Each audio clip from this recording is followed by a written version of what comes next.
Hey guys, this is Nick with Phone Arena, and today we are previewing the Samsung Galaxy Tab 2 7.0. What we have here is a prototype unit which we are about to take a closer look at. In terms of specs, it has a 7-inch capacitive touchscreen display, just like its name suggests. The processor inside it is a dual-core chip clocked at 1 GHz.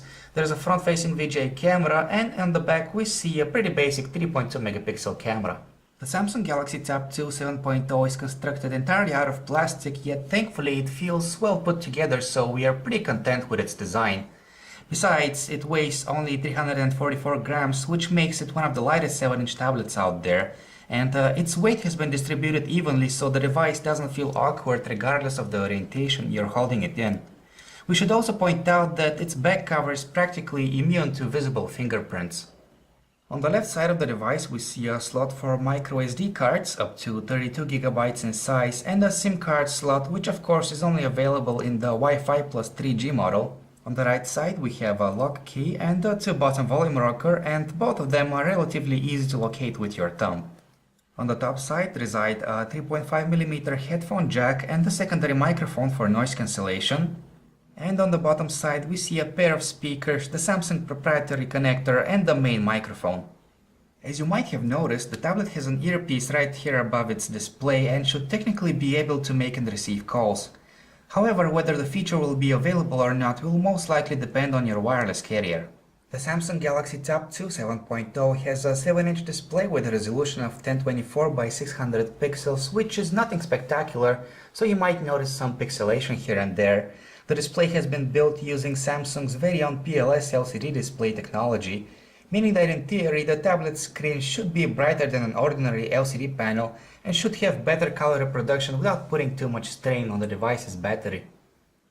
Fortunately, the Samsung Galaxy Tab 2 7.0 runs Android Ice Cream Sandwich out of the box, so you don't need to wait for an update from Honeycomb.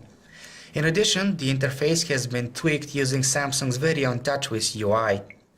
Providing the processing power is a dual-core chip clocked at 1 GHz and backed up by 1 GB of RAM, and although this unit here is just a prototype, we are pretty content with the fluidity of its interface.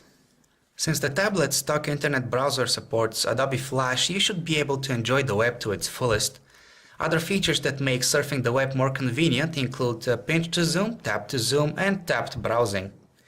Text reflow did not work on this prototype unit, but we expect seeing it in the tablet's finalized version. The tablet's 3.2 megapixel camera is pretty basic, so one should not expect much out of it.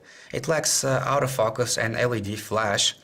Yet still, the outdoor shots that we captured with it looked pretty usable, and same can be said about the 720p video samples that we captured. Of course, we will judge the camera's performance after we get our hands on a final unit. The Samsung Galaxy Tab 2 7.0 doesn't really offer anything extraordinary in terms of hardware, but it comes with a dual-core processor and ice cream sandwich out of the box, meaning that it should satisfy the needs of an average consumer. Besides, the device is quite an improvement over the very first Galaxy Tab model, and when you put it next to the rest of 7-inch offerings that are available on the market today, it is shaping up like a pretty decent tablet. We don't really know how much the 7-inch Galaxy Tab 2 will cost, but we expect it to be cheaper than the nearly identical Galaxy Tab 7.0 Plus. Thank you for watching our video preview of the Samsung Galaxy Tab 2 7.0. This is Nick, and if you'd like to check out any of our other smartphone and tablet reviews, just go to our website phonearena.com.